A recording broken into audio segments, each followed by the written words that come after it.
Hola, os doy la bienvenida a este análisis visual. Hoy vamos a meternos de lleno en unas ideas filosóficas que son verdaderamente densas pero absolutamente fascinantes. Vamos a desgranar el texto Ética existencial de Silo. Nuestro objetivo principal aquí es analizar a fondo qué es exactamente el concepto de libertad moral y, sobre todo, explorar cómo esta libertad se manifiesta usando ejemplos de situaciones límite y de rebelión.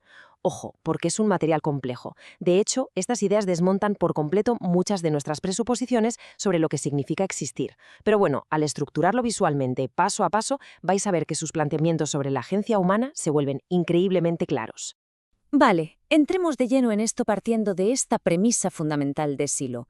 El texto nos dice, básicamente, que la existencia del derecho, del deber y la esencia misma de nosotros como sujetos que piensan y actúan son exactamente idénticas. Es decir, la libertad humana no es un concepto de segunda ni un invento social, es la fuente absoluta de la que emana todo valor moral.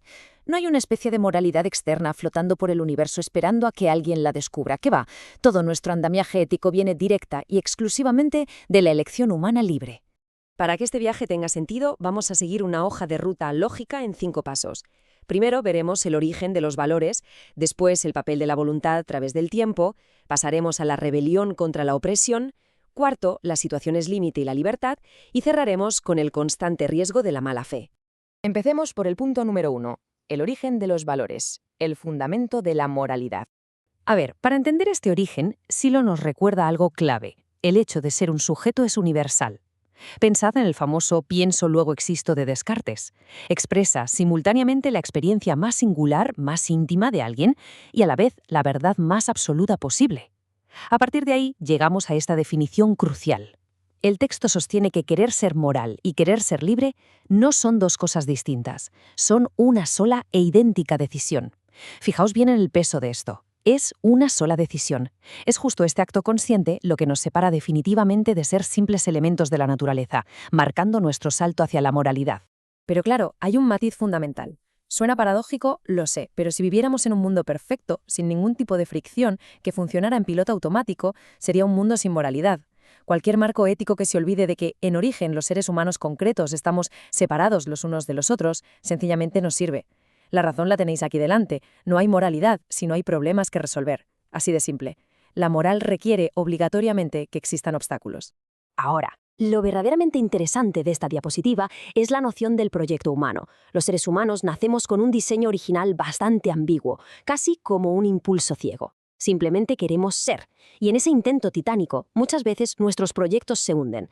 Las metas a veces desaparecen en el horizonte como si fueran un espejismo en el desierto, súper cambiantes. Sin embargo, a pesar de la frustración, el ser humano sigue adelante. Se concibe a sí mismo como un descubrimiento continuo del ser, avanzando incluso cuando el mapa no está nada claro. Pasemos a la segunda fase, la voluntad en el tiempo. ¿Cómo se confirma la libertad? Porque un proyecto no se crea con desearlo una sola vez y listo. La libertad necesita el flujo del tiempo para confirmarse de verdad.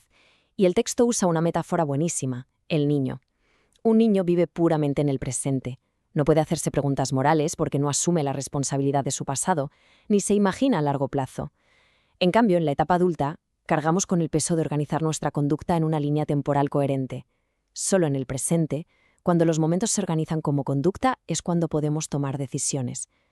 A partir de ahí, el inmenso peso de la libertad se confirma únicamente cuando vemos un fin en el futuro y nos comprometemos de forma férrea a perseverar en él durante toda nuestra existencia. Y aquí el texto establece un concepto tremendo. Nuestra existencia tiene que hundirse en la nada, instante tras instante, para poder fundarse. ¿Esto qué significa? Pues que cada nueva acción requiere dejar el pasado atrás.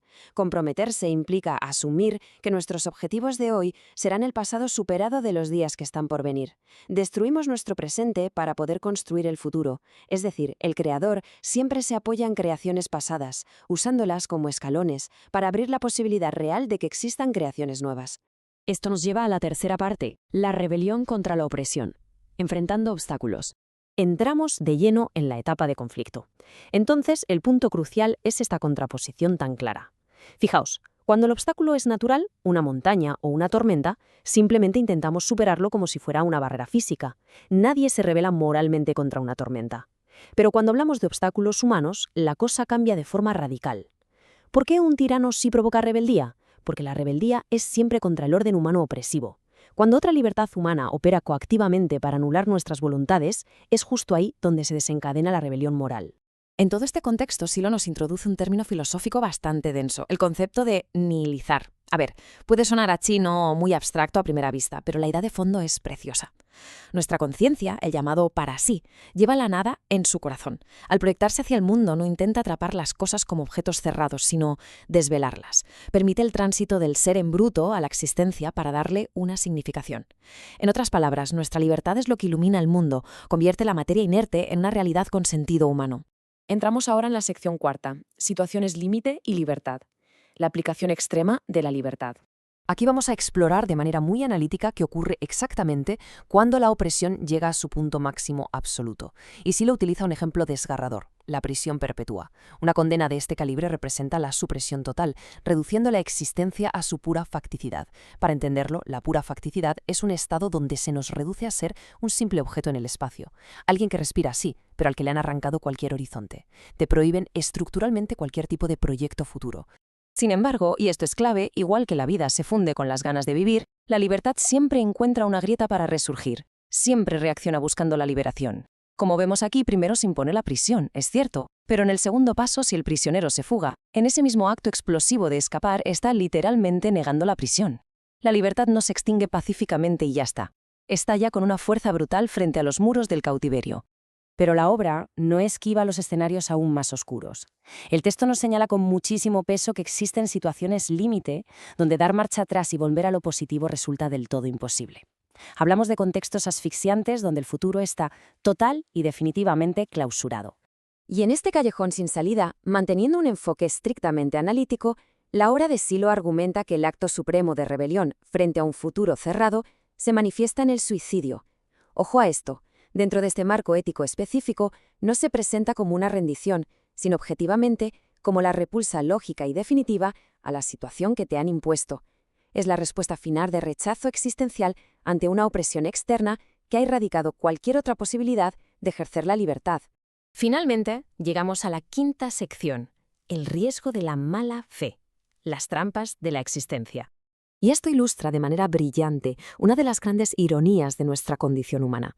El concepto mismo de querer ser libres solo tiene sentido porque existe la amenaza constante de la mala voluntad. Es decir, la propia libertad lleva dentro la posibilidad de su fracaso. Precisamente porque el fracaso moral profundo existe, tiene sentido que hablemos de victoria. Sin la opción de caer en la derrota absoluta, la victoria moral no significaría absolutamente nada. La mala fe viene a ser esa trampa psicológica que nos permite frenar nuestro camino ético en cualquier momento. Uno puede dudar, o puede echarse para atrás por puro vértigo ante la existencia. Fijaos que aquí destaca el peligro de afirmarse falsamente como un ser pleno, esto es, pretender que ya estamos terminados, inmutables como una piedra, y por tanto incapaces de cambiar o asumir responsabilidad. O también vivir la libertad como una independencia meramente abstracta, huyendo cobardemente de la distancia que nos separa del ser. Para esquivar todas estas trampas, el objetivo definitivo del sujeto libre se resume en esta enigmática frase: asumirse como un ser que se hace carencia de ser a fin de que pueda tener ser.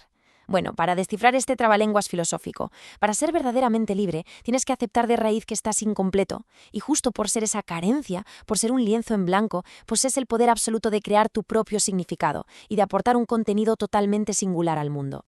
Después de este recorrido tan intenso, desde el nacimiento de los valores, pasando por la rebelión ante la opresión y esos peligros de la mala fe, cerramos este análisis con una pregunta gigantesca. Démosle una vuelta a esto. ¿Será posible alcanzar una verdadera victoria moral sin llegar a enfrentarse jamás a las situaciones límite definitivas de la existencia? Ahí queda esa enorme interrogante que la ética existencial de Silo nos lanza sobre cómo ejercemos nuestra libertad ante los muros físicos y mentales del orden humano.